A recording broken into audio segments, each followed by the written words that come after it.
বিসমিল্লাহির রহমানির রহিম। সুপ্রিয় শিক্ষার্থীবৃন্দ, জাতীয় বিশ্ববিদ্যালয়ের অনলাইন ক্লাসে সবাইকে স্বাগতম।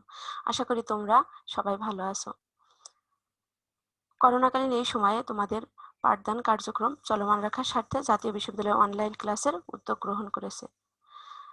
তারই ধারাবাহিকতায় আমি রহিমা খাতুন, প্রভাষক হিসাব বিজ্ঞান বিভাগ, সরকারি MM কলেজ যশোর, আজ ৪র্থ নম্বর লেকচার নিয়ে তোমাদের সঙ্গে আছি।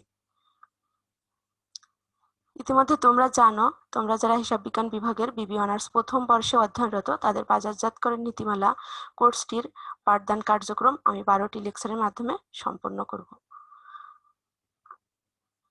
আশা করি তোমরা আমার এই অনলাইন লেকচারগুলো অনুসরণ করবে এবং স্বাস্থ্যবিধি মেনে নিজেদের পড়াশোনা ভালোভাবে চালিয়ে যাবে।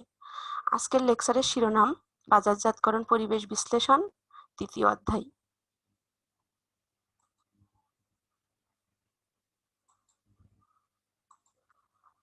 সুপ্রিয় শিক্ষার্থীবৃন্দ, দেখো আজকের শিক্ষণফল বা পাঠ্যসূচি। পরিবেশ, বাজারজাতকরণ পরিবেশ, বাজারজাতকরণ পরিবেশের বৈশিষ্ট্যসমূহ, বাজারজাতকরণ পরিবেশের প্রকারভেদ, ব্যষ্টিক পরিবেশ, সামষ্টিক পরিবেশ, ব্যষ্টিক পরিবেশ সামষ্টিক পরিবেশের মধ্যে পার্থক্য, ভোগের উপর বাজারজাতকরণ পরিবেশের প্রভাব, বাজারজাতকরণ পরিবেশের অধ্যয়নের গুরুত্ব, বাজারজাতকরণ পরিবেশের প্রতি সাড়া প্রদান, ইকো পদ্ধতি ধারণা।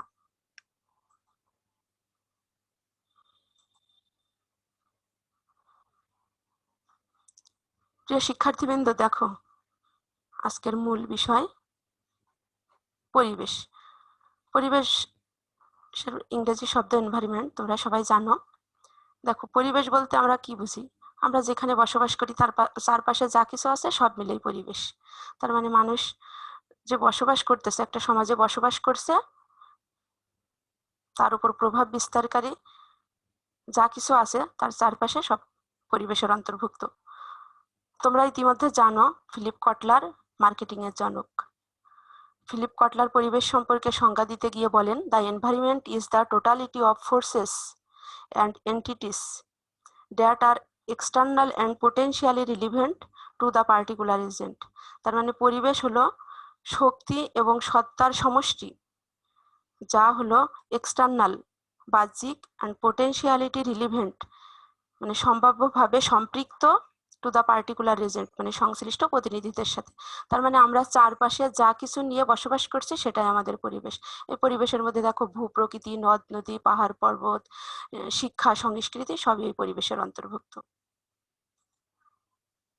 দেখো এই যে মার্কেটিং এনভায়রনমেন্ট এর ছবি দেওয়া আছে, পিকচারগুলো তোমরা মনোযোগ সহকারে দেখবে আশা করি। যে মার্কেটিং এনভায়রনমেন্ট এর উপাদানগুলো দেখো, ম্যাক্রো এনভায়রনমেন্ট আছে, মাইক্রো এনভায়রনমেন্ট, ছবিগুলো দেখে নিবে।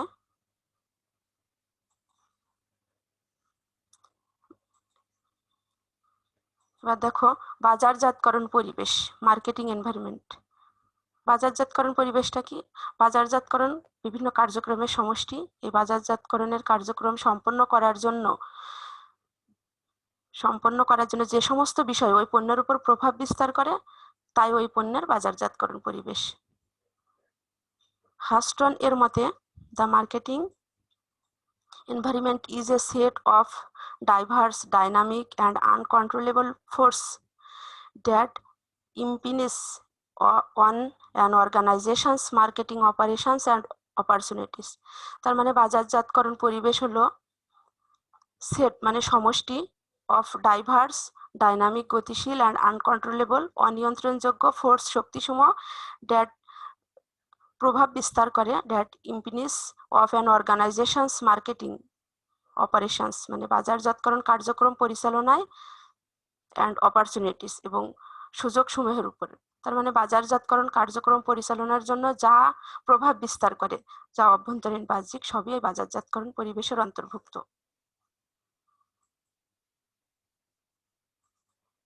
দেখো এখানে মার্কেটিং এনভায়রনমেন্ট, দ্য মার্কেটিং এনভায়রনমেন্টের ছবি আছে, customer, social, competitive, economic, technology, global. তোমরা সবাই জানো এগুলো বাজারজাতকরণ পরিবেশেরই অন্তর্ভুক্ত বিষয়। যে মার্কেটিং এনভায়রনমেন্টের কিছু internal organisational environment, types of market, competition, জনসভায় বর্তমানে কম্পিটিশনের যুগ। যে চিত্রগুলো একটু ভালোভাবে দেখে নিবে।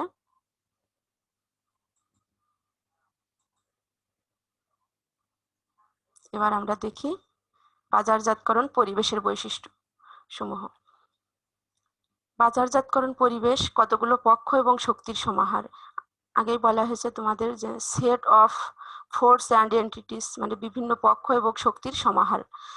বাজারজাতকরণ ব্যষ্টিক পরিবেশে বাজারজাতকরণ ব্যবস্থাপকের নিয়ন্ত্রণে থাকে। তার মানে পরিবেশের এই দুইটা উপাদান আছে, ব্যষ্টিক আর সামষ্টিক। ব্যষ্টিক পরিবেশটা বাজারজাতকরণ ব্যবস্থাপকের নিয়ন্ত্রণে থাকে, সামষ্টিক পরিবেশটাও অনিয়ন্ত্রণযোগ্য।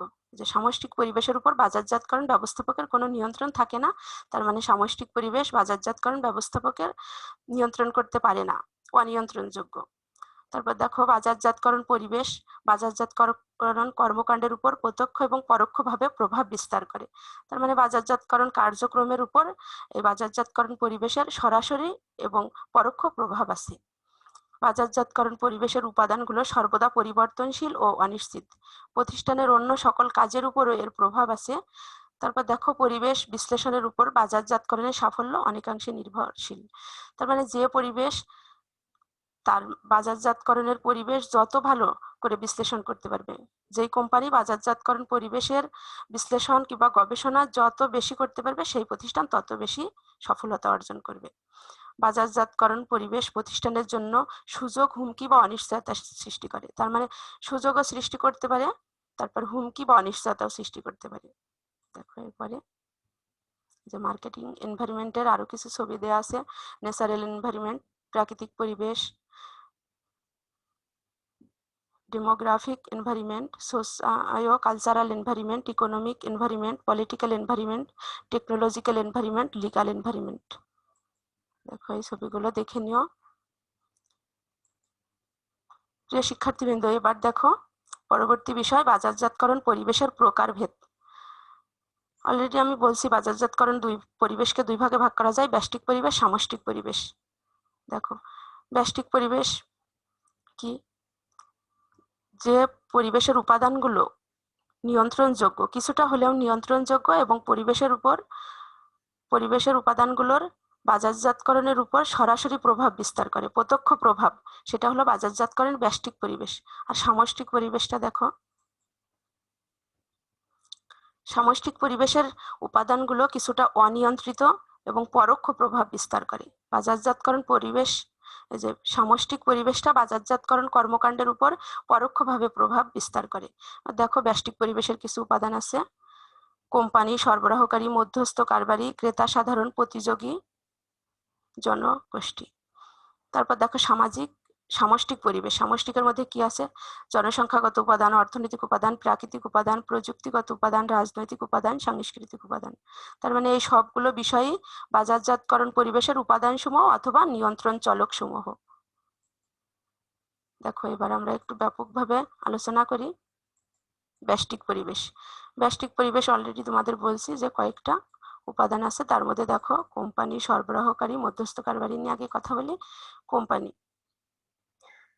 তোমরা সবাই জানো কোম্পানি হলো এমন একটা সংগঠন যেটির আইনত ভিত্তি আছে, মানে আইনগত কিছু কাঠামো নিয়ে কোম্পানি গঠিত, যারা বাজারজাতকরণ কার্যক্রম পরিচালনা করে। এই কোম্পানির মধ্যে দেখো কি আছে: উচ্চ ব্যবস্থাপনা, টপ ম্যানেজমেন্ট, ফাইন্যান্স, মানে অর্থের সাথে সম্পর্কিত যে বিভাগগুলো, সেই বিভাগ এই কোম্পানির অন্তর্ভুক্ত। গবেষণা ও উন্নয়ন, রিসার্চ অ্যান্ড ডেভেলপমেন্ট, তারপর ক্রয় বিভাগ আছে, উৎপাদন বিভাগ আছে, হিসাব বিভাগ আছে, বাজারজাতকরণ বিভাগ আছে। তার মানে এই যে উচ্চ পর্যায়ের ব্যবস্থাপক থেকে শুরু করে ফাইন্যান্স, গবেষণা, ক্রয়, উৎপাদন, হিসাব, বাজারজাতকরণ, এই সব বিষয়গুলাই কোম্পানির অন্তর্ভুক্ত। এই কোম্পানি কিসের অন্তর্ভুক্ত? এই ব্যষ্টিক পরিবেশের। তারপরে দেখো সরবরাহকারী। সরবরাহকারী কিভাবে ব্যষ্টিক পরিবেশের উপাদান? দেখো সরবরাহকারীর কি কাজ? সঠিক মানের পণ্য সরবরাহ করার সামর্থ্য আছে কিনা। তার মানে সঠিক মানের পণ্য যদি সরবরাহ না করে, তাহলে বাজারজাতকরণের কার্যক্রমটা ব্যাহত হয়। তার মানে অবশ্যই এই সরবরাহকারীর বাজারজাতকরণ কার্যক্রমের উপর প্রভাব বিস্তার করার ক্ষমতা রয়েছে, এই জন্য এটা বাজারজাতকরণ পরিবেশের অন্তর্ভুক্ত বিষয় সরবরাহকারী। দেখো সঠিক মূল্যে সরবরাহের নিশ্চয়তা। নিশ্চয়ই যখন মূল্যটা বেশি চাইবে তুমি তখন পণ্য নিবে না, তাহলে সঠিক মানে সরবরাহের নিশ্চয়তা থাকতে হবে। সঠিক সময়ের মধ্যে মাল সরবরাহের নিশ্চয়তা। তুমি পণ্য উৎপাদন করবে, আগে থেকে মালের অর্ডার দিয়েছো যে 15 দিনের মধ্যে কাঁচামাল সরবরাহ করতে হবে, সরবরাহকারীকে বলেছো, কিন্তু সরবরাহকারী যদি কাঁচামাল দিতে ডিলে করে তাহলে তুমি সঠিক সময়ে পণ্য উৎপাদন শুরু করতে পারবে না, তাহলে তোমার ব্যবসায় প্রতিষ্ঠান বিরাট ধরনের ক্ষতির মুখে পড়বে। তাহলে অবশ্যই তোমার কি করতে হবে, উৎপাদন সঠিক অবস্থানে রাখার জন্য সঠিক সময়ের মধ্যে মাল সরবরাহের নিশ্চয়তা গ্রহণ করতে হবে। নিয়মিত পণ্য সরবরাহের নিশ্চয়তা, তার মানে রেগুলার পণ্যটা পাওয়ার নিশ্চয়তা থাকতে হবে। বাকিতে পণ্য সরবরাহের সামর্থ্য, যারা সরবরাহ করবে তুমি মাঝে মাঝে বাকিতে পণ্য ক্রয়েরও সুযোগ গ্রহণ করতে পারবে, সেই সামর্থ্য এই সরবরাহকারীদের থাকতে হবে। তারপর দেখো সরবরাহকারীর পণ্য সরবরাহের অভিজ্ঞতা ও দক্ষতা। অভিজ্ঞ দক্ষতা সম্পন্ন দক্ষ ব্যক্তি বা সরবরাহকারী অবশ্যই তোমাকে ভালোভাবে পণ্য সরবরাহ করবে। তাহলে অবশ্যই সরবরাহকারীদের কি হতে হবে, পণ্য সরবরাহের ব্যাপারে দক্ষ হতে হবে এবং পূর্ব অভিজ্ঞতা থাকতে হবে। এবার দেখো সরবরাহকারীর উপর নিয়ন্ত্রণ, তার মানে সরবরাহকারীর উপর কার নিয়ন্ত্রণ থাকবে, বাজারজাতকরণ কার্যক্রমের বা কোম্পানির। দেখো তারপরে কি বলা আছে, মধ্যস্থ কারবারি। তোমরা সবাই জানো যে উৎপাদিত পণ্য সরাসরি কাস্টমারের কাছে পৌঁছানোর জন্য কার দরকার, মধ্যস্থ কারবারির। কারণ উৎপাদিত পণ্য সবসময় উৎপাদনকারী চূড়ান্ত ভোক্তার কাছে পৌঁছাতে পারে না, সেক্ষেত্রে এই বন্টন প্রণালীর কাজটা করে মধ্যস্থ কারবারি। মধ্যস্থ কারবারির মধ্যে দেখো বিভিন্ন ভাগ আছে। প্রতিনিধি মধ্যস্থ কারবারি। প্রতিনিধি মধ্যস্থ কারবারি কারা, যারা পণ্যের মালিকানা গ্রহণ করে না, পণ্য বা সেবা যাই বলো সেটার মালিকানা গ্রহণ করে না কিন্তু তোমার ক্রয় বিক্রয়ে সাহায্যকারী, তাদেরকে প্রতিনিধি মধ্যস্থ কারবারি বলা হয়। যেমন দালাল প্রতিনিধি, তোমরা জানো যে এরা পণ্যের কিন্তু মালিকানা গ্রহণ করছে না। মার্চেন্ট মধ্যস্থ ব্যবসায়ী, মার্চেন্ট মধ্যস্থ ব্যবসায়ী এরা পণ্যের মালিকানা গ্রহণ করে তারপরে তোমার পণ্য বিক্রয় করছে, পণ্য বিক্রয়ের কাজটা করে, পণ্যের মালিকানা গ্রহণ আগে করে তারপরে পণ্য বিক্রয় করে। এরা পাইকারি ব্যবসায়ী, খুচরা ব্যবসায়ী এই মার্চেন্ট মধ্যস্থ কারবারির অন্তর্ভুক্ত। তারপর দেখো বস্তুগত বন্টন কার্য। বস্তুগত বন্টন কার্যের কাজটি কি, গুদামজাতকরণ, পরিবহন, এই কাজগুলো যারা করে তারাই বস্তুগত বন্টন কার্য সম্পন্ন করে, তারা এই মধ্যস্থ কারবারি হিসেবে এই কাজগুলো করে। তারপরে দেখো বাজারজাতকরণ সেবা প্রদানকারী এজেন্সি সমূহ, সেবা দেয় বিভিন্ন রিসার্চ গবেষণামূলক প্রতিষ্ঠান, তারপরে দেখো বিজ্ঞাপনী সংস্থা, পরামর্শদাতামূলক প্রতিষ্ঠান, তারা কি করছে, এই বাজারজাতকরণ সেবা প্রদান করছে, সেবা প্রদান করে এই যে মধ্যস্থ কারবারির ভূমিকা করছে। তারপর আর্থিক মধ্যস্থ কারবারি। আর্থিক মধ্যস্থ কারবারি কারা, যারা প্রতিষ্ঠানের ব্যাংক, বীমা, বিভিন্ন ফাইন্যান্সিয়াল প্রতিষ্ঠান, তারা এই মধ্যস্থ কারবারি হিসেবে কাজ করছে, কি আর্থিক মধ্যস্থ কারবারি হিসেবে। তার মানে দেখো এরা সবাই মধ্যস্থ কারবারি হিসেবে বাজারজাতকরণ কার্যক্রমে অংশগ্রহণ করছে। এই কোম্পানি, সরবরাহকারী, মধ্যস্থ কারবারি সবগুলোই ব্যষ্টিক পরিবেশের অন্তর্ভুক্ত বিষয়। দেখো তারপরে আছে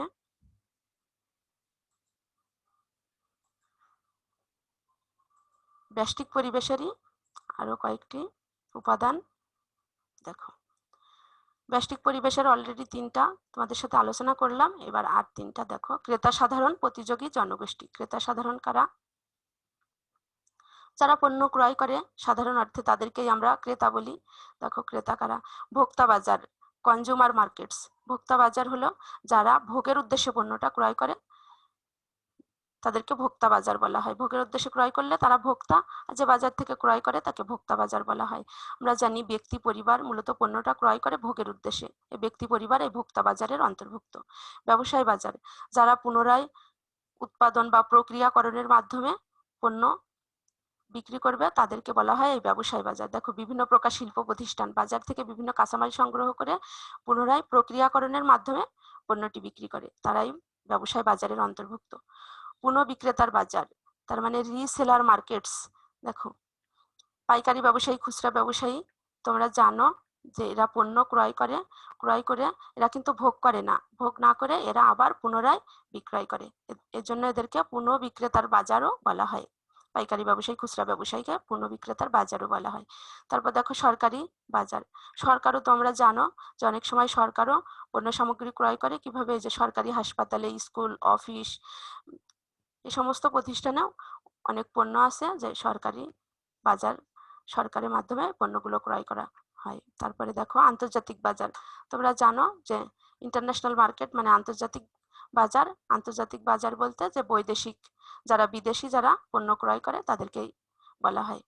তার মানে আন্তর্জাতিক বাজারটা হলো তোমার উদ্বৃত্ত পণ্য বিদেশে বিক্রি করছে, আবার বিদেশি পণ্য তোমার দেশে বিক্রি করছে। তার মানে এই সবাই কিন্তু ক্রেতা। দেখো তারপরে প্রতিযোগী। প্রতিযোগীর কি কি? পণ্যের শর্তাবলী। তার মানে প্রতিযোগী কারা? সেম পণ্য যখন পাশাপাশি 2টি বা 3টি বা একাধিক কোম্পানি উৎপাদন করছে তখন তারা একে অন্যের প্রতিযোগী। উদাহরণ হিসেবে বলা যায় সফট পানীয় বা কোমল পানীয়, যেটা তোমরা জানবে যে 7 আপ স্প্রাইটের প্রতিনিধি বা প্রতিযোগী। তার মানে এরা একই ধরনের প্রোডাক্ট উৎপাদন করছে একে অন্যের প্রতিযোগী হিসেবে। তার মানে কি করতে হবে এখানে? দেখো পণ্যের শর্তাবলী। পণ্য সংক্রান্ত বিভিন্ন বিষয় প্রতিযোগিতামূলক পরিবেশ সৃষ্টি করে একে অন্যের সাথে, যেমন প্রাতিষ্ঠানিক প্রতিযোগিতা করে, পণ্যের ধরন সম্পর্কে প্রতিযোগিতা করে এবং সাধারণ প্রতিযোগিতা করে। প্রতিযোগিতামূলক বাজার কাঠামো। শিল্পের গতিশীলতার কারণে ব্যবসায় ক্ষেত্রে প্রতিযোগিতামূলক ব্যবসায়িক সম্পর্কের উদ্ভব ঘটে। তার মানে সমজাতীয় পণ্যগুলো যখন উৎপাদন করে তখন সেই কোম্পানিগুলো একজন আরেকজনের প্রতিযোগী হিসেবে কাজ করে। তারপরে দেখো জনগোষ্ঠী। তোমরা জানো যে বাজারজাতকরণ কার্যক্রমে অনেক জনগোষ্ঠীর সম্মিলিত একটা কার্যক্রম। দেখো কি কি আছে? অর্থসংস্থানকারী জনগোষ্ঠী, ফাইন্যান্সিয়াল পাবলিক, যারা অর্থ প্রতিষ্ঠানে সাপ্লাই করে, কোম্পানিতে সাপ্লাই করে, তারা অর্থসংস্থানকারী জনগোষ্ঠী। অর্থসংস্থানকারী জনগোষ্ঠী কারা? ব্যাংক, বীমা প্রতিষ্ঠান, বিভিন্ন ধরনের ফাইন্যান্সিয়াল ইনস্টিটিউশনস এই অর্থসংস্থানকারী জনগোষ্ঠীর অন্তর্ভুক্ত। তারপর দেখো মিডিয়া জনগোষ্ঠী। তোমাদের পূর্বেই বলা হয়েছে যে তুমি পণ্য উৎপাদন করলে কিন্তু কাস্টমারদের জানালে না পণ্য সম্পর্কে, তাহলে পণ্যটা কাস্টমার কিনবে না, কারণ পণ্য সম্পর্কে জানে না, কিনবে কিভাবে? তাহলে এই কাজটা কে সম্পন্ন করছে? জানানোর কাজটা এই মিডিয়া জনগোষ্ঠী। যে পত্র পত্রিকা, রেডিও, টেলিভিশন, তোমরা জানবে যে এগুলোর মাধ্যমে পণ্য সম্পর্কে, পণ্য বা সেবা সম্পর্কে ক্রেতাদেরকে অবহিত করা হয়। তারপর দেখো সরকারি জনগোষ্ঠী। তারপরে সরকারি জনগোষ্ঠীও অবশ্যই তোমার এই পরিবেশের অন্তর্ভুক্ত। তোমরা জানো যে পণ্যের মান নির্ধারণের জন্য বিএসটিআই একটা প্রতিষ্ঠান আছে যেটা পণ্যের মান, কোয়ালিটি ঠিক আছে কিনা এটা যাচাই করে। এটা এই যে সরকারি জনগোষ্ঠীর অন্তর্ভুক্ত বিষয়। তারপর দেখো নাগরিক জনগোষ্ঠী। নাগরিক জনগোষ্ঠী কারা? যারা জনগণকে সচেতন করে, কোম্পানির লোকজনকে সচেতন করে, যেমন পরিবেশ দূষণ, ধূমপান বিরোধ আন্দোলন এ সম্পর্কে সচেতন করে, তারা নাগরিক জনগোষ্ঠীর অন্তর্ভুক্ত বিষয়, যারা এই জনগোষ্ঠীর বিষয়। স্থানীয় জনগোষ্ঠী। স্থানীয় জনগোষ্ঠী কারা? কোম্পানির কাছাকাছি যারা থাকে, তার মানে কোম্পানির যেখানে অবস্থান, ভৌগোলিকভাবে যে স্থানে কোম্পানি প্রতিষ্ঠিত তার কাছাকাছি লোকালি যারা অবস্থিত তাদেরকে স্থানীয় জনগোষ্ঠী বলা হয়। তাদের দ্বারাও বাজারজাতকরণ পরিবেশ প্রভাবিত হয়। সাধারণ জনগোষ্ঠী, যারা জেনারেল লোক, তারা এই সাধারণ জনগোষ্ঠীর অন্তর্ভুক্ত। তাদের মূল্যবোধ, ধর্মীয় বিশ্বাস, রীতিনীতি এই বাজারজাতকরণ কর্মকাণ্ডকে বা বাজারজাতকরণ পরিবেশের উপর প্রভাব বিস্তার করে। তারপর দেখো অভ্যন্তরীণ জনগোষ্ঠী। অভ্যন্তরীণ মানে কি? প্রতিষ্ঠানের অভ্যন্তরে কাজের সাথে যারা সম্পর্কিত, যেমন শ্রমিক, কর্মচারী, ব্যবস্থাপক, এই অভ্যন্তরীণ জনগোষ্ঠীর অন্তর্ভুক্ত বিষয়। তার মানে এই ক্রেতা, সাধারণ, প্রতিযোগী জনগোষ্ঠী এই সবাই হলো ব্যষ্টিক পরিবেশের উপাদান। দেখো তারপরে পূর্বেই বলছি তোমাদের যে পরিবেশকে 2 ভাগে ভাগ করা যায়, বাজারজাতকরণ পরিবেশকে। একটা হলো ব্যষ্টিক, একটা সামষ্টিক। এতক্ষণ আমরা আলোচনা করলাম ব্যষ্টিক পরিবেশ সম্পর্কে। এবার দেখো সামষ্টিক পরিবেশ। সামষ্টিক পরিবেশের উপাদান কি কি দেখি। জনসংখ্যাগত উপাদান, অর্থনৈতিক উপাদান, প্রাকৃতিক উপাদান। জনসংখ্যাগত উপাদানের মধ্যে দেখো জনসংখ্যার বৃদ্ধি। স্বাভাবিক অর্থেই আমরা জানি যে জনসংখ্যা, যে দেশের জনসংখ্যা যত বেশি সে দেশের ভোগের পরিমাণ তত বেশি। ভোগের পরিমাণ বাড়াতে গেলে অবশ্যই তোমার উৎপাদন বৃদ্ধি করতে হবে, যেটা বাজারজাতকরণ কর্মকাণ্ডের মাধ্যমেই হয়ে থাকে। যে দেশে জনসংখ্যা কম সে দেশের জনগণের ভোগ কম, তাহলে উৎপাদন কম করলেও হবে। তার মানে এই জনসংখ্যা অবশ্যই এই বাজারজাতকরণ পরিবেশের উপর প্রভাব বিস্তার করছে। জনসংখ্যার বয়স কাঠামোর পরিবর্তন। বয়স কাঠামোর কি? তোমরা জানো যে বয়স কাঠামোর ভিত্তিতে শিশু, তারপর বয়সী, তারপর আর বৃদ্ধ, এই 3 ভাগে ভাগ করা হয়। এই 3 ভাগের সবার তোমার চাহিদা কিন্তু এক নয়। যেমন একজন শিশুর যা চাহিদা একজন বৃদ্ধ মানুষের সেটা না। তাহলে অবশ্যই জনসংখ্যার বয়স কাঠামোর ভিত্তিতে ভোগের পার্থক্য হবে, আর যেটা অবশ্যই জনসংখ্যাগত উপাদানের অন্তর্ভুক্ত। পারিবারিক জীবনধারায় পরিবর্তন। তোমরা জানো যে বর্তমানে যৌথ পরিবারের চেয়ে একক পরিবার বেশি প্রাধান্য পাচ্ছে। তো একক পরিবারে ধরো যে যৌথ পরিবার ভেঙে 10টি পরিবার হলো, একটি যৌথ পরিবার ভেঙে 10টি পরিবার হলো, তাহলে সেখানে দরকার 10টি ফ্রিজ। কিন্তু যদি যৌথ পরিবার থাকে তাহলে সেখানে দেখা গেল একটি ফ্রিজেই সে কার্যক্রমটা সম্পন্ন করা যাচ্ছে। তাহলে এই যে পারিবারিক জীবনধারায় যে পরিবর্তন আসছে এটাও কিসের উপর প্রভাব বিস্তার করে? বাজারজাতকরণ কর্মকাণ্ডের উপর। জনসংখ্যার ভৌগোলিক পরিবর্তন, তার মানে ভৌগোলিক পরিবর্তনের উপরেও এই পরিবেশের প্রভাব রয়েছে। তারপর দেখো শিক্ষা ও পেশা। তোমরা সবাই জানো যে শিক্ষিত মানুষের বাজারজাতকরণ কার্যক্রম কিংবা বাজারে পণ্য ক্রয়ের প্রবণতা আর অশিক্ষিত মানুষের এক নয়। পেশার সাথেও সম্পৃক্ত বাজারজাতকরণ কর্মকাণ্ড, তার মানে যে একটু উচ্চবিত্ত পেশায়, একটু উচ্চবিত্ত কিংবা যার আর্থিক ইনকাম বেশি সে অবশ্যই তোমার পণ্য বেশি ক্রয় করবে, আর যার একটু ইনকাম কম কিংবা পেশাগত কারণে ফাইন্যান্সিয়াল ঘাটতি আছে সে অবশ্যই পণ্য কম উৎপাদন করবে, যেটা এই জনসংখ্যাগত উপাদানের অন্তর্ভুক্ত। বৈচিত্র্যতা বৃদ্ধি। মানুষের চাহিদা আসলেই অসীম, শেষ হবার নয়। তা নিত্য নতুন পণ্য চাই কাস্টমাররা, তাহলে এই যে পণ্য বৈচিত্র্যতা নিয়ে আসতে হবে, যেটা এই জনসংখ্যাগত উপাদানের অন্তর্ভুক্ত। তারপরে দেখো অর্থনৈতিক উপাদান। অর্থনৈতিক উপাদান কোনগুলো? যেগুলো অর্থের সাথে সম্পৃক্ত। আয়ের পরিবর্তন। তোমরা সবাই জানো যে আয়ের পরিবর্তন হলে মানুষের ভোগেরও পরিবর্তন হয়, বাজারজাতকরণ কর্মকাণ্ডে সেটার প্রভাব আছে। যেমন যার কম আয় সে কম পরিমাণ পণ্য ক্রয় করবে বা একটু কম দামি পণ্য ক্রয় করবে, আর যার আয় বেশি সে বেশি মানসম্মত কিংবা বিলাসবহুল পণ্য ক্রয় করবে। ভোক্তাদের ব্যয়ের ধরন পরিবর্তন। তার মানে দেখো যে ভোক্তারা যদি আগে যে অর্থটা ব্যয় করতো এখন যদি তার থেকে বেশি ব্যয় করতে চায় তাহলে অবশ্যই সে বেশি পণ্য ক্রয় করেই অর্থ ব্যয় করবে। তার মানে ব্যয়ের ধরনে যদি পরিবর্তন আসে তাহলেও তোমার বাজারজাতকরণ পরিবেশের উপর প্রভাব বিস্তার করছে। সঞ্চয়ের হার। তার মানে যদি একজন কাস্টমার ক্রেতা বেশি সঞ্চয় করে তাহলে তার বেশি সঞ্চয় করতে গেলে ভোগের পরিমাণ হ্রাস করতে হবে, যেটা বাজারজাতকরণ কর্মকাণ্ডের উপর প্রভাব বিস্তার করছে। তারপর দেখো ঋণের প্রাপ্যতা। সঞ্চয়ের হার এবং ঋণের প্রাপ্যতা। তার মানে ঋণ প্রাপ্তি যদি সুবিধাজনক হয় কিংবা সহজলভ্য হয় তাহলে অবশ্যই তোমার বাজারজাতকরণ পরিবেশের উপর প্রভাব বিস্তার করছে। কিভাবে? যে ঋণ সহজলভ্য হলে সে বেশি পরিমাণে পণ্য ক্রয় করবে, তার মানে বাজারজাতকরণ কার্যক্রমের পরিধিটা তখন বেড়ে যাবে। এবার আসি প্রাকৃতিক উপাদান। প্রাকৃতিক উপাদানের মধ্যে দেখো কাঁচামালের ক্রমহ্রাসমান স্বল্পতা।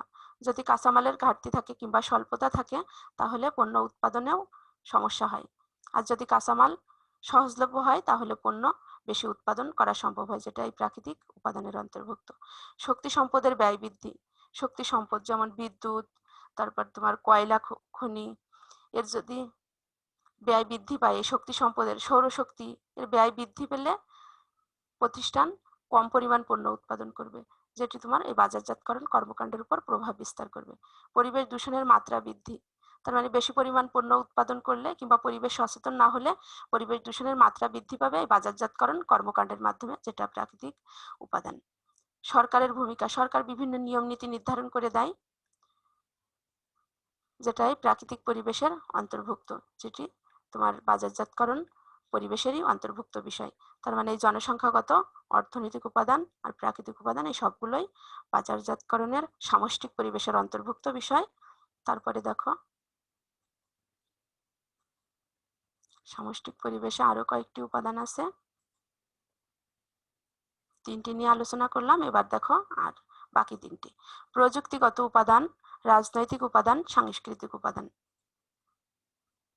প্রযুক্তিগত উপাদানের মধ্যে দেখো প্রযুক্তি পরিবর্তনের দ্রুততা। তার মানে আমরা জানি কিন্তু বর্তমান যুগ প্রযুক্তির যুগ, প্রযুক্তি কিন্তু প্রতিনিয়ত আপডেট হচ্ছে, তার মানে এই প্রযুক্তির সাথে মোকাবেলা করেই চলতে হবে। প্রযুক্তি পরিবর্তন খুব দ্রুত হচ্ছে, এই জন্য তোমার বাজারজাতকরণ কর্মকাণ্ড ব্যাপকভাবে প্রসারিত হচ্ছে। তারপর দেখো উদ্ভাবনী সুযোগ, উদ্ভাবনী সুযোগটাকে কাজে লাগিয়ে প্রতিনিয়ত নিত্য নতুন পণ্য উৎপাদন করছে, যেটা বাজারজাতকরণ কর্মকাণ্ডে প্রভাব বিস্তার করছে। গবেষণা ও উন্নয়ন খাতে উচ্চ বাজেট, অলরেডি তোমাদের বলেছি যে গবেষণা খাতে যে এই কোম্পানি যত বেশি গবেষণা করবে সেই প্রতিষ্ঠান তত বেশি লাভবান হবে বা সফলতা দেখবে। গবেষণা উন্নয়ন খাতে উচ্চ বাজেট এই প্রযুক্তিগত উপাদানের অন্তর্ভুক্ত বিষয়। ছোটখাটো মান উন্নয়নের প্রতি গুরুত্ব আরোপ, কোম্পানি যদি পণ্যের মান উন্নয়নের প্রতি ছোটখাটো বিষয়গুলো গুরুত্ব দেয় তাহলে তোমার কোম্পানি সফলতা লাভ করবে, যেটা যার মাধ্যমে বাজারজাতকরণ কর্মকাণ্ডের পরিধি বাড়বে। আর যদি মান উন্নয়নের প্রতি গুরুত্ব আরোপ না করে তাহলে বাজারজাতকরণ পরিবেশ সংকীর্ণ হবে। তার মানে এগুলো বাজারজাতকরণ পরিবেশেরই উপাদান। তারপর নিয়ন্ত্রণ বৃদ্ধি, কোম্পানির নিয়ন্ত্রণটা এই প্রযুক্তিগত উপাদানের অন্তর্ভুক্ত বিষয়। তারপরে দেখো রাজনৈতিক উপাদান, রাজনৈতিক উপাদানের মধ্যে দেখো ব্যবসায় নিয়ন্ত্রণকারী আইন ও অধ্যাদেশ। তোমরা সবাই জানো যে বিভিন্ন আইন ও অধ্যাদেশের মাধ্যমেই সরকার বিভিন্ন কোম্পানিগুলো কিংবা ব্যবসায়গুলো নিয়ন্ত্রণ করে, এগুলো এই রাজনৈতিক উপাদানের অন্তর্ভুক্ত বিষয়। তারপর সরকারি সংস্থার ভূমিকা, সরকারি বিভিন্ন সংস্থা এই বাজারজাতকরণ কার্যক্রমের উপর প্রভাব বিস্তার করে। জনস্বার্থকারী প্রতিষ্ঠানের সংস্থা বৃদ্ধি, তার মানে বর্তমানে জনস্বার্থকে বেশি গুরুত্ব দেওয়া হয়, এ ধরনের প্রতিষ্ঠানের সংখ্যা বৃদ্ধি পাচ্ছে। যে প্রতিষ্ঠান জনস্বার্থের প্রতি কম গুরুত্ব আরোপ করবে সেই প্রতিষ্ঠানের জন্য হুমকি হিসেবে কাজ করবে। এই সবগুলো বিষয় দেখো রাজনৈতিক উপাদানের অন্তর্ভুক্ত বিষয়। সাংস্কৃতিক উপাদান, মৌলিক সাংস্কৃতিক মূল্যবোধ।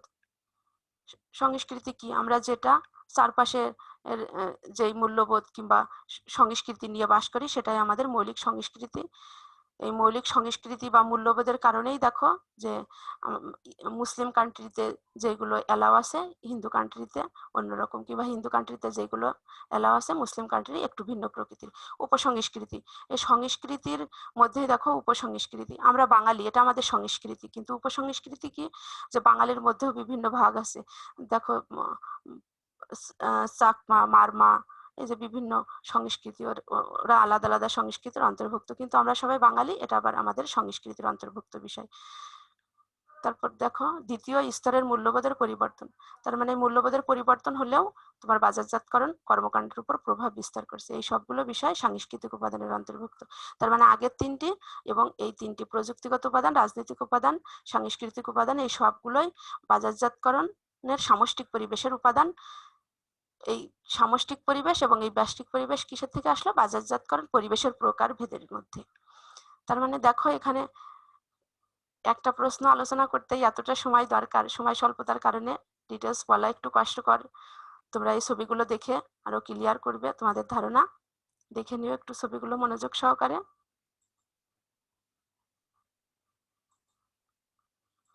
আমরা চলে যাই পরবর্তী বিষয়ে। দেখো এতক্ষণ আমরা আলোচনা করলাম ব্যষ্টিক পরিবেশ ও সামষ্টিক পরিবেশ।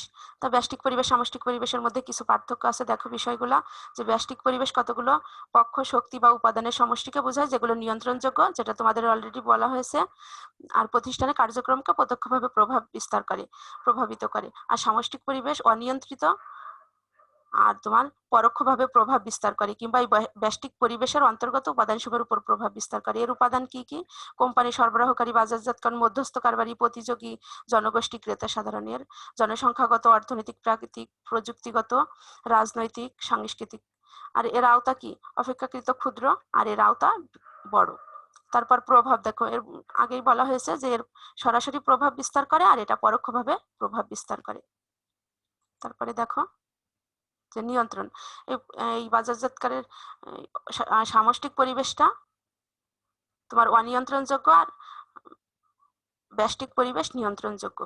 তারপর উপাদানগুলো কাছাকাছি থাকে, তার মানে সামষ্টিক পরিবেশের উপাদানগুলো দূরে অবস্থান করে, কোম্পানির বাইরে অবস্থান করে, আর ব্যষ্টিক পরিবেশের উপাদানগুলো কাছাকাছি অবস্থান করে। তারপর ব্যষ্টিক পরিবেশের উপাদানগুলো তুলনামূলক কম পরিবর্তনশীল, এটা বেশি পরিবর্তনশীল। তারপর দেখো সম্পর্ক, উপাদানগুলো কোম্পানির বাজারজাতকরণ কার্যক্রমে সরাসরি সম্পর্কযুক্ত, এগুলো সরাসরি সম্পর্কযুক্ত নয়। আর সুযোগ ও হুমকি, কোম্পানির জন্য কম সুযোগ ও হুমকি সৃষ্টি করে ব্যষ্টিক পরিবেশ, আর সামষ্টিক পরিবেশ বেশি সুযোগ ও হুমকি সৃষ্টি করে। আর উপাদান, এই উপাদানগুলো ব্যষ্টিক উপাদানগুলো বা এগুলোর প্রভাব সম্পর্কে পূর্বে অনুমান করা যায় আর এগুলো সম্পর্কে পূর্বে অনুমান করা যায় না। পার্থক্যটাও একটু দেখে নিবে ভালোভাবে।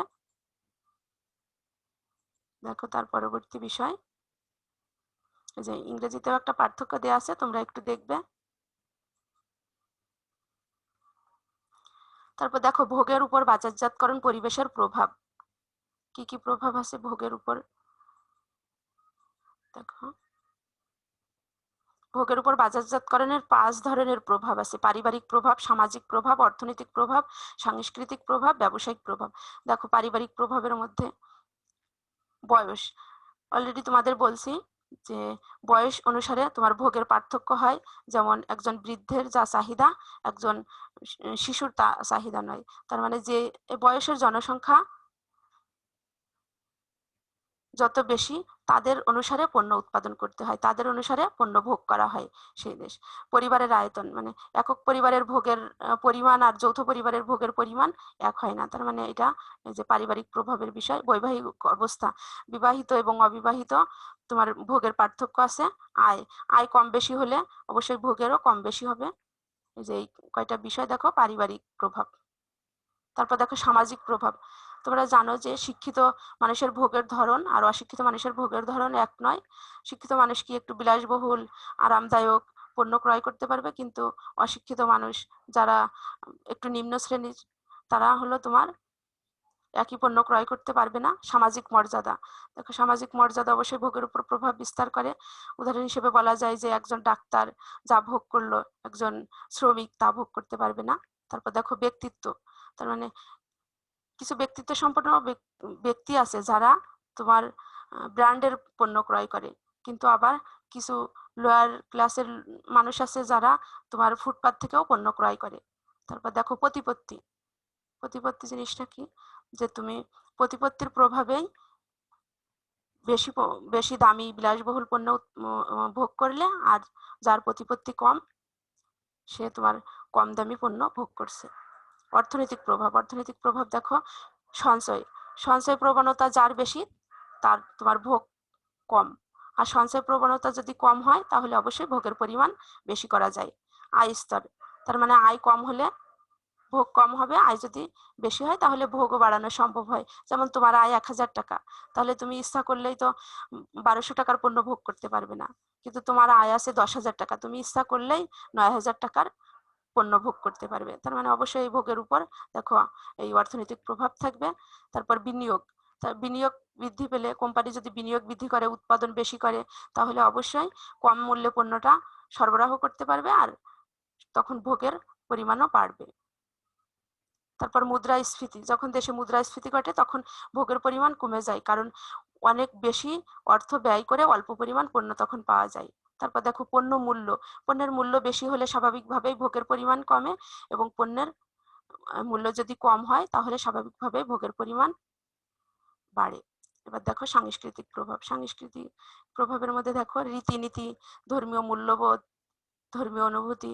তার মানে রীতিনীতি বিষয়টা কি, যে তুমি যে রীতিনীতির সাথে অভ্যস্ত সেটার উপর নির্ভর করে তোমার ভোগ। তারপর মূল্যবোধ, মূল্যবোধ বিষয়টা কি, দেখো এই যে সাংস্কৃতিক প্রভাবের মধ্যে মূল্যবোধ, মূল্যবোধের কারণেই তোমার মুসলিম কান্ট্রিতে যেটা ধরো সুদের একটা বিষয় আছে, যে মুসলিম কান্ট্রিতে কিন্তু ওইভাবে সুদটা অন্তর্ভুক্ত করা হয় না, কিন্তু হিন্দু কান্ট্রিগুলোই ওই সুদের বিষয়গুলো বেশি ওপেন। কিংবা মুসলিম কান্ট্রিতে মেয়েরা খোলামেলা চলতে পারে না, কিন্তু পাশ্চাত্য দেশে আমরা দেখি যে মেয়েরা ওপেন চলাফেরা করে। ধর্মীয় অনুভূতি, ধর্মীয় অনুভূতির বিষয়টা দেখো যে ধর্মীয় কারণেই এই যে ভোগের উপর প্রভাব বিস্তার করে। দেখো তারপরে ব্যবসায়িক প্রভাব, ব্যবসায়িক প্রভাব কি, চাহিদা ও যোগানের মধ্যে সমন্বয়। এই বাজারে যা চাহিদা আছে এবং যোগানের যদি সমন্বয় করা সম্ভব না হয় তাহলে তোমার ভোগের উপর প্রভাব বিস্তার করবে। যেমন বাজারে যা চাহিদা তার থেকে যোগান যদি কম হয় তাহলে স্বাভাবিকভাবেই মানুষ কম পণ্য পাবে, যোগান কম। আর যদি চাহিদা ও যোগানের সমন্বয় সাধন করা যায় তাহলে মানুষ পণ্য বেশি ক্রয় করবে, ভোগ বাড়বে। তারপর দেখো প্রমোশন উন্নয়ন, তার মানে যত বেশি প্রমোশন করবে, মানে বিজ্ঞাপন দিবে, পণ্য সম্পর্কে ক্রেতাকে জানাবে, তত বেশি পণ্য মানুষ ভোগ করতে পারবে। আর যদি কম প্রমোশন কার্যক্রম গ্রহণ করা হয় তাহলে ভোগ কম হবে। মূল্যের স্থিতিশীলতা রক্ষা, মানে স্বাভাবিকভাবেই চায় যে মূল্যটা স্থিতিশীল থাকুক পণ্যের মূল্য, কিন্তু যদি স্থিতিশীলতা থাকে তাহলে মানুষ বেশি ভোগ করতে পারে, আর যদি অস্থিতিশীল হয় পণ্যের মূল্য বেড়ে যায় তাহলে মানুষ কম ভোগ করবে। বাজারজাতকরণ উন্নয়ন, তার মানে বাজারজাতকরণ কার্যক্রম যদি উন্নয়ন করা সম্ভব হয় তাহলে তোমার ভোগের উপর প্রভাব বিস্তার করে কিভাবে? দেখো, যে বাজারজাতকরণ কার্যক্রম উন্নত হলে মানুষ স্বাভাবিকভাবেই পণ্য বেশি ক্রয় করবে, মানসম্মত পণ্য পাবে। আর যদি বাজারজাতকরণ কার্যক্রম বা উন্নয়ন করা সম্ভব না হয় তাহলে ভোগের পরিমাণ স্বাভাবিকভাবেই কমে যাবে। দেখো, তার মানে এই পারিবারিক, সামাজিক, অর্থনৈতিক, সাংস্কৃতিক, ব্যবসায়িক এই সবগুলো বিষয়ই এই ভোগের উপর প্রভাব বিস্তার করে। বিষয়গুলো আরেকটু ক্লিয়ার দেখে নিবে। তারপর দেখো, বাজারজাতকরণ পরিবেশ অধ্যয়ন গুরুত্ব কেন গুরুত্বপূর্ণ। তার মানে তুমি যে এতক্ষণ বাজারজাতকরণ পরিবেশ সম্পর্কে আলোচনা করলে, কি দরকার এই বাজারজাতকরণ পরিবেশের অধ্যয়নটা কিংবা অ্যানালাইসিস করার তোমার কি প্রয়োজন? দেখো, তুমি প্রতিষ্ঠান সম্পর্কে কার্যকরী যে কোনো সিদ্ধান্ত নিতে গেলেই অবশ্যই বাজারজাতকরণ এই যে পরিবেশের উপাদানগুলো দেখলাম এইগুলো অ্যাভয়েড করে তো তুমি কোনো কার্যকরী সিদ্ধান্ত গ্রহণ করতে পারবে না। তাহলে অবশ্যই এই কার্যকরী সিদ্ধান্ত গ্রহণ করতে গেলে তোমাকে আগে বাজারজাতকরণ পরিবেশ অধ্যয়ন করতে হবে, মানে বাজারজাতকরণ পরিবেশ সম্পর্কে আগে অ্যানালাইসিস করতে হবে। কার্যক্রম পরিচালনা, সব কার্যক্রমই তোমার পরিচালনা করার সময় বাজারজাতকরণ পরিবেশকে গুরুত্ব দিয়ে পরিচালনা করতে হবে। সিদ্ধান্ত গ্রহণ, যে কোনো সিদ্ধান্ত গ্রহণ করার সময় অবশ্যই এই যে উপাদানগুলো দেখলে এই উপাদানগুলো সম্পর্কে আগে ধারণা নিতে হবে। সুসম্পর্ক বজায় রাখা, এই যে বাজারজাতকরণের বিভিন্ন উপাদানগুলো, এর মধ্যে যদি সুসম্পর্ক বজায় না থাকে তাহলে তো তোমার প্রতিষ্ঠানে পণ্য উৎপাদন করাই সম্ভব নয়। তাহলে অবশ্যই সুসম্পর্ক বজায় রাখার জন্য বাজারজাতকরণ পরিবেশ গুরুত্বপূর্ণ ভূমিকা রাখে। সুষ্ঠু বন্টন, তুমি তো বন্টনকারী চ্যানেল বন্টনকারী বাদে পণ্য সুষ্ঠুভাবে বন্টনই করতে পারবে না। তাহলে এই বন্টন কার্যক্রম সম্পন্ন করার জন্য বাজারজাতকরণ পরিবেশ অধ্যয়ন করতে হবে। সমস্যা পূর্বানুমান, তুমি আগে কাস্টমারদের সমস্যাগুলো কি কি আছে সেগুলো পূর্বে অনুমান করার জন্য অবশ্যই এই পরিবেশ অধ্যয়ন করা প্রয়োজন। চাহিদা বিশ্লেষণ, কাস্টমারের কি ধরনের পণ্য চায় সেটা চাহিদা বিশ্লেষণের জন্য তোমাকে আগে থেকেই বাজারজাতকরণ পরিবেশ অ্যানালাইসিস করতে হবে। প্রতিযোগিতা মোকাবেলা, তোমরা জানো যে প্রতিযোগীও বাজারজাতকরণ পরিবেশের একটা গুরুত্বপূর্ণ উপাদান। তার মানে প্রতিযোগিতা মোকাবেলা করেই তোমাকে বাজারজাতকরণ কার্যক্রম পরিচালনা করতে হবে। সুযোগ অন্বেষণ, এই যে বিভিন্ন বিষয়গুলোর মধ্যে তোমাকে সুযোগ অন্বেষণ করে নিতে হবে, নিজের জন্য সুযোগ সৃষ্টি করে নিতে হবে। তুমি সুযোগ সৃষ্টি না করলে সেটা তোমার জন্য হুমকির হয়ে দাঁড়াবে। এবার হুমকি মোকাবেলা, সুযোগ সৃষ্টি করতে গেলে তোমাকে কিছু হুমকি অবশ্যই ফেস করতে হবে, সেই হুমকিগুলো আগে থেকে মোকাবেলার পদক্ষেপ গ্রহণ করতে হবে। সমন্বয় সাধন, বিভিন্ন বিষয়ের মধ্যে বিভাগের মধ্যে অবশ্যই সমন্বয় সাধন করে তোমার কাজ করতে হবে। বাজারজাতকরণ কৌশল, তার মানে বিভিন্ন কৌশল অ্যাপ্লাই করে বাজারজাতকরণ কার্যক্রমটা সম্পন্ন করতে হবে। এইসব বিষয়ের জন্য দেখো, পরিবর্তন শনাক্তকরণ, প্রতিনিয়ত মানুষের চাহিদা পরিবর্তন হচ্ছে, এই পরিবর্তন শনাক্তকরণ কিভাবে সম্ভব? এই বাজারজাতকরণ পরিবেশ অধ্যয়নের মাধ্যমে। পণ্য বিশেষায়ন, মানে বিভিন্ন শ্রেণীতে বিভিন্ন বৈশিষ্ট্যে পণ্যকে ভাগ করা, বিশেষায়ন করা এই পরিবেশ অধ্যয়নের মাধ্যমেই সম্ভব। পণ্যের মান নির্ধারণ করা, মান নির্ধারণটাও সম্ভব এই পরিবেশ অধ্যয়নের মাধ্যমে। সবলতা ও দুর্বলতা চিহ্নিত করা, প্রতিষ্ঠানের কোনগুলো সবলতা, কোনগুলো প্রতিষ্ঠানের স্ট্রেংথ, কোনগুলো উইকনেস, এগুলো চিহ্নিত করা সম্ভব এই পরিবেশের মাধ্যমে। ভোক্তা সন্তুষ্টি, ভোক্তারা তোমার পণ্য পেয়ে কিংবা পণ্য ভোগ করে সন্তুষ্ট হলো কিনা তুমি কিভাবে সেটা জানবে? বাজারজাতকরণ পরিবেশ অধ্যয়নের মাধ্যমেই। দেখো, এবার বাজারজাতকরণ পরিবেশের প্রতি সাড়া প্রদান, কিভাবে তুমি বাজারজাতকরণ পরিবেশের প্রতি সাড়া প্রদান করবে? যে পরিবেশগত সুযোগ থাকবে কিছু, পর্যাপ্ত অভ্যন্তরীণ শক্তি থাকবে, পরিবেশগত হুমকি থাকবে, পর্যাপ্ত অভ্যন্তরীণ দুর্বলতা সমূহ থাকবে। প্রতিষ্ঠানের এই 4টা বিষয় থাকে। এখন তোমাকে দেখো, যখন তুমি পরিবেশগত সুযোগ এবং শক্তি, পর্যাপ্ত অভ্যন্তরীণ শক্তি তোমার হাতে থাকবে তখন তোমাকে আগ্রাসী কৌশল সমর্থন করতে হবে। আগ্রাসী কৌশল গ্রহণ করে তুমি প্রয়োজনে এই যে বাজারজাতকরণ পরিবেশের প্রতি সাড়া প্রদান করবে। তারপর বিভিন্নমুখী কৌশল সমর্থন, কখন? যখন পর্যাপ্ত অভ্যন্তরীণ শক্তি আছে কিন্তু কিছু পরিবেশগত হুমকি তোমার প্রতিষ্ঠানে আছে, তখন বিভিন্নমুখী কৌশল, মানে বিভিন্ন কৌশল অ্যাপ্লাই করে তুমি সেই পরিবেশগত হুমকিটাকে সুযোগে পরিণত করতে হবে। তারপরে দেখো নাম্বার 3, যখন পরিবেশগত সুযোগ আছে কিন্তু তোমার পর্যাপ্ত অভ্যন্তরীণ দুর্বলতা আছে তখন তুমি চতুর্মুখী কৌশল সমর্থন করবে, মানে বাইরের থেকে চতুর্মুখের বিভিন্ন কৌশলগুলো আগে থেকে অ্যানালাইসিস করে সেই চতুর্মুখী কৌশল সমর্থন করবে প্রতিষ্ঠানের জন্য। তারপরে দেখো, পর্যাপ্ত অভ্যন্তরীণ দুর্বলতা আছে তোমার প্রতিষ্ঠানের জন্য আর পরিবেশগত হুমকি আছে, এই দুইটাই প্রতিষ্ঠানের জন্য কি খারাপ, হুমকিও খারাপ, দুর্বলতাও খারাপ। তখন তুমি প্রতিরক্ষামূলক কৌশল সমর্থন করবে, তার মানে তুমি নিজেকে আত্মরক্ষা করার জন্য যে যে কৌশলগুলো অবলম্বন করা উচিত সেই কৌশলগুলো অ্যাপ্লাই করবে। তারপরে দেখো,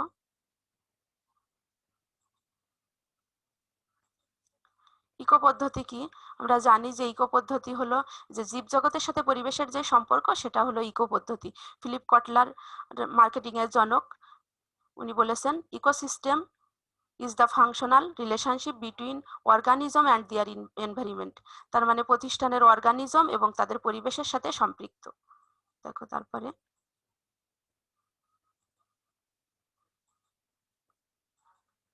তাহলে আজকে পাঠ শেষে আমরা কি জানতে পারলাম? এই যে বাজারজাতকরণ, পরিবেশ, তারপর পরিবেশ ও বাজারজাতকরণের মধ্যে নিশ্চয়ই সম্পর্ক আছে, তোমরা জানো। তারপর পরিবেশ অধ্যয়ন কেন গুরুত্বপূর্ণ, মানে কি কারণে তোমাকে পরিবেশ অধ্যয়ন করতে হবে। তারপর পরিবেশের প্রকারভেদ কি, এগুলো এখন তো ক্লিয়ার অবশ্যই। ব্যষ্টিক পরিবেশ বলতে কি বোঝো? ব্যষ্টিক পরিবেশের উপাদান সমূহ। সামষ্টিক পরিবেশ, সমষ্টিক পরিবেশের উপাদান বা শক্তিসমূহ। সমষ্টিক পরিবেশের প্রভাব বাজারজাতকরণের উপর। তারপর দেখো ব্যষ্টিক সমষ্টিক পরিবেশের পার্থক্য কি, অলরেডি তো তোমাদের সাথে আলোচনা করা হয়েছে ব্যষ্টিক সমষ্টিক পরিবেশের পার্থক্য। তারপর ভোগের উপর বাজারজাতকরণ পরিবেশের প্রভাব, বাজারজাতকরণ পরিবেশের প্রতি সাড়া প্রদান। তারপরে দেখো তথ্যসূত্র, এই যে এই সূত্রগুলো থেকে আমি তথ্য কালেক্ট করে তোমাদের অনলাইন ক্লাসটি পরিচালনা করছি। আর তোমরা এই যে marketing Philip Kotler and Gary Armstrong, এই ইংরেজি বইটি অলরেডি ক্রয় করতে পারবে।